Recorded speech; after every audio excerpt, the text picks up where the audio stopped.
အားလုံးပဲမင်္ဂလာပါလွင် channel ကျွန်တော်ရဲ့ကဏ္ဍ channel ကနေပြီးတော့ပြန်လဲကြိုဆိုပါတယ်ဆိုတော့ပွဲစဉ်25ကိုရောက်ရှိပြီလာပြီဖြစ်ပါတယ် Premier League ကျွန်တော်တို့ပွဲစဉ်25ကိုရောက်ရှိပြီးတော့အခုကျွန်တော်တို့ဒါ Sunderland ကိုဒီတစ်ခေါက်တော့ကျွန်တော်တို့ရဲ့အိမ်ကွင်းမှာလက်ခံကစားရတော့မှာဖြစ်ပါတယ်ပွဲစဉ်25မှာစိတ်ဝင်စားစရာကောင်းတာနောက်တစ်ခုကကျွန်တော်တို့ရဲ့ဒါဖလားလူဖို့အဓိကပြိုင်ပတ်အဖြစ်သတ်မှတ်ထားရတဲ့ City Man City အသင်းကတော့အဝေးကွင်းမှာ Liverpool အသင်းကိုသွားကစားရမှာဖြစ်ပါတယ်ဆိုတော့ Liverpool အသင်းရဲ့အိမ်ကွင်း Anfield မှာကစားရတာဖြစ်တဲ့အပြင်ဒါ Liverpool အသင်းဆိုတာလဲဒါ City နဲ့ဆိုလို့ရှိရင်ဒါသူတင်ကိုတင်ကစားပြီးတော့အမြဲတမ်းဒါ City ကိုဒုက္ခပေးနိုင်တဲ့အသင်းအဖြစ်နဲ့ရှိနေတဲ့အသင်းဖြစ်တဲ့အတွက်ကြောင့်ဒါ Manchester City အနေနဲ့လည်းဒီတစ်ပတ်မှာတော်တော်လေးကိုတတိကြီးကြီးထားပြီးတော့ကျွန်တော်တို့အမှတ်တွေရဖို့စူးစမ်းရမယ်လို့မြင်ပါတယ်ဆိုတော့ဒီလိုအခြေအနေမျိုးမှာကျွန်တော်တို့ Arsenal အသင်းအနေနဲ့ chance လို့ပြောရမှာပါဆိုတော့ကျွန်တော်တို့ဒါနောက်ထပ် chance တစ်ခေါက်လို့ထပ်ပြီးပြောလို့ရပါတယ်ဆိုတော့ဒီတစ်ခါမှာ Arsenal အသင်းနေနဲ့အရှိရအချိန်တွေလို့မဟုတ်ဘဲနဲ့ဒါပြီးခဲ့တဲ့အပတ်ကလိုမျိုးပဲပေါ့နော်ကြိုပြီးတော့ကျွန်တော်တို့ဒါနိုင်သင်းတဲ့ပွဲတစ်ပွဲကိုနိုင်အောင်ကစားပြီး City ကို City မကန်ခင်မှာကြိုပြီးကျွန်တော်တို့ဖိအားပေးတင်တယ်လို့ထင်ပါတယ်ဆိုတော့ကျွန်တော်တို့ပထမအကြော့ကsorry ကျွန်တော်တို့ဒါပထမကြော့ဆိုတော့ပြီးခဲ့တဲ့အပတ်ကပေါ့နော်ကျွန်တော်တို့အသင်းက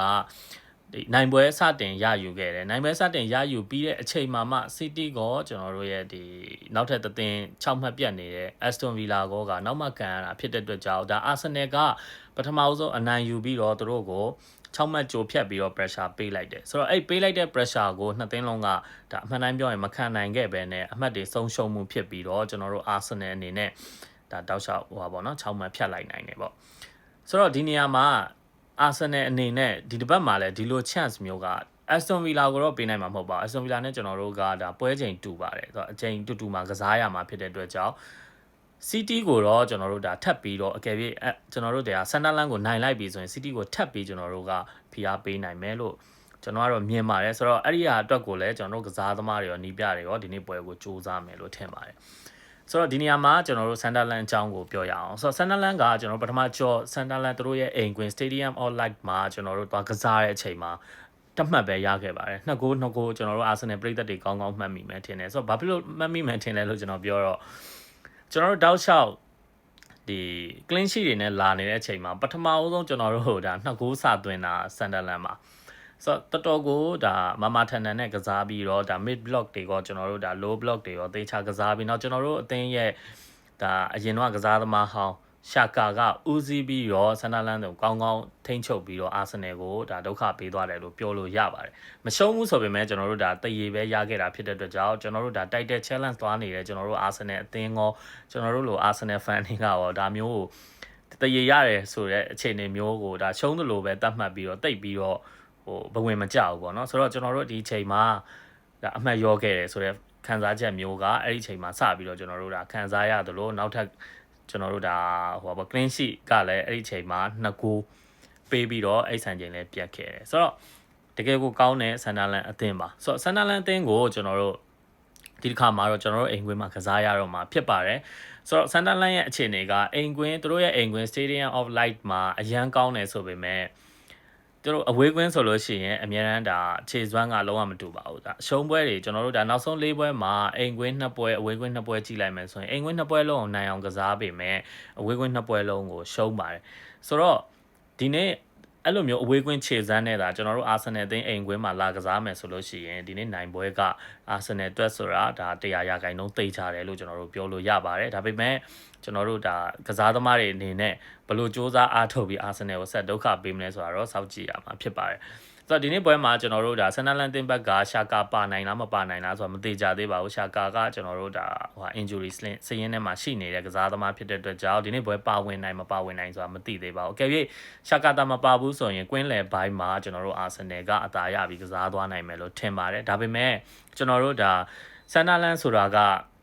အာဆင်နယ်ကိုသူတင်ကိုတင်ကစားတာအထက်ကျွန်တော်ခုနပြောတဲ့အတိုင်းပဲကွင်းလယ်တွေနောက်တန်းတွေမှာပိတ်ပြီးတော့ဒီ mid block တွေ low block တွေနဲ့ကျွန်တော်တို့တောက်ချောက်အာဆင်နယ်ကိုခံကစားဖို့ပဲလာမှာဖြစ်ပါတယ်ဆိုတော့အာဆင်နယ်အနေနဲ့ဒီနေ့မှာလဲ set piece တွေကနေပဲကျွန်တော်တို့ဂိုးရအောင်စူးစမ်းပြီးတော့အနိုင်ရရှိအောင်စူးစမ်းမယ်လို့ကျွန်တော်ကတော့မြင်ပါတယ်ဆိုတော့ကျွန်တော်တို့အသင်းကနှစ်ပေါင်းများစွာအရှိမဒါဟိုပါပေါ့ဒါဝင်းကအာဆင်ဝင်းကလက်ထက်ကကိုကျွန်တော်တို့ဒ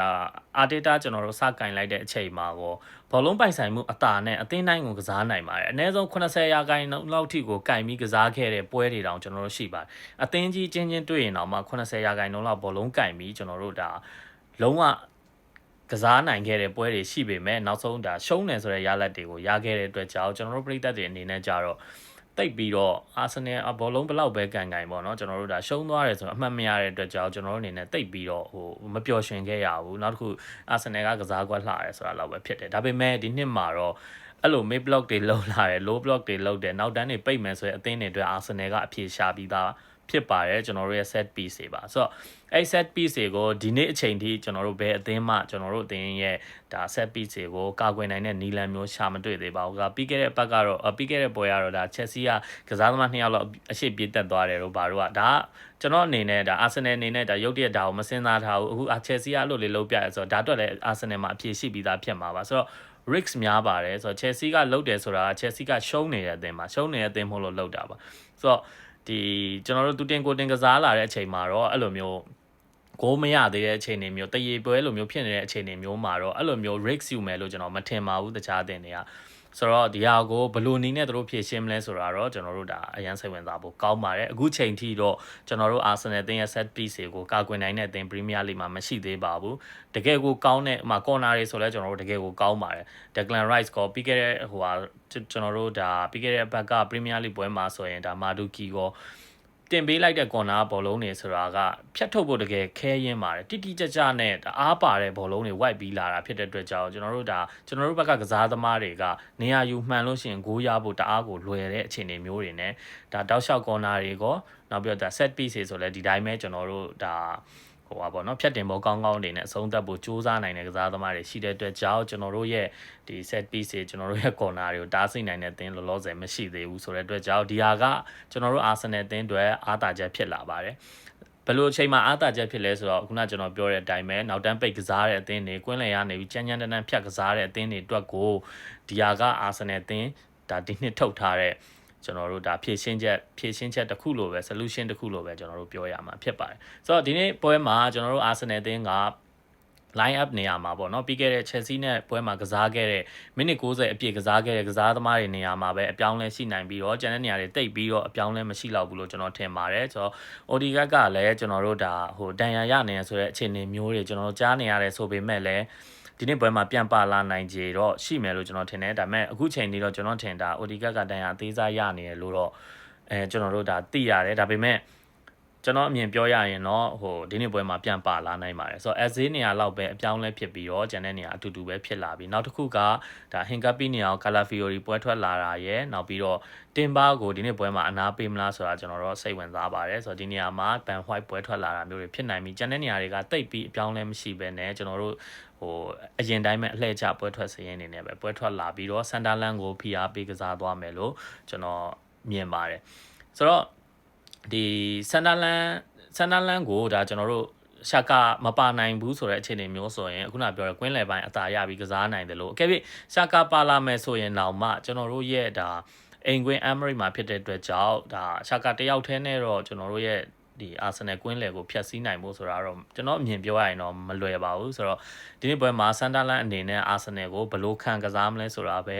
ဲဒါကျွန်တော်တို့ကြည့်ရမှာဖြစ်ပြီးတော့ Arsenal အနေနဲ့သတိထားရမှာကကျွန်တော်တို့ပြီးခဲ့တဲ့အိမ်ကွင်းမှာ Sunderland ကစားသွားတဲ့အတိုင်းပဲပေါ့နော်ကျွန်တော်တို့ဒါ counter တွေသူတို့ attack ပြန်လုပ်တဲ့အချိန်မှာဂရုတစိုက်ကစားနိုင်မယ်ဆိုလို့ရှိရင်တော့ဒီနေ့ပွဲမှာထပ်ပြီးကျွန်တော်တို့ clean sheet ရမယ်လို့ကျွန်တော်ကတော့ယုံကြည်ပါတယ်ဆိုတော့ဒီနေ့ Arsenal ကဒီနေ့ပွဲကိုကျွန်တော်မြင်ပြောရရင်2-0လောက်နဲ့အနိုင်ရရှိသွားမယ်လို့ထင်ပါတယ်ဆိုတော့အနိုင်ရရှိဖို့လည်းလိုအပ်ပါတယ်ဆိုတော့အခုလောလောဆယ်6မှတ်ဖြတ်ထားတယ်ကျွန်တော်တို့နိုင်ပြီဆိုရင်ဒါ9မှတ်ပြတ်သွားမယ်9မှတ်ပြတ်ပြီးတော့ City ကိုကျွန်တော်တို့ဖိအားပေးနိုင်မယ်ဆိုတော့ City ကိုကျွန်တော်တို့ဖိအားပေးနိုင်ပြီဆိုလို့ရှိရင် City ကန်ရမယ့်အသင်းကကျွန်တော်ခုနပြောတဲ့အတိုင်းပဲ